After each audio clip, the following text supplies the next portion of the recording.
Good morning to the honorable persons. I am Bharata Ratna Dr. B.R. Ambedkar. I am the father of modern India. I wrote Indian Constitution and gave equalities among the people. సింహాల జీవించండి, నోరు లేని మేకల్ని బలిస్తారు కానీ సింహాన్ని బలి ఇవ్వరు. మీ బానిసత్వాన్ని మీరే పోగొట్టుకోవాలి. అందుకోసం చదువుకోవాలి. చదివే జ్ఞానం, చదివే వినయం, చదివే భవిష్యత్తు. నేను జీవితం అంతా పనిచేశాను. ఇప్పుడు యువత ముందుకొచ్చింది.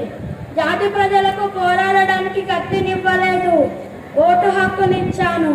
గెలిచి రాజులవుతారో, అమ్ముకొని ఓడిపోయి బానిసలవుతారో అది మీ చేతల్లో ఉంది.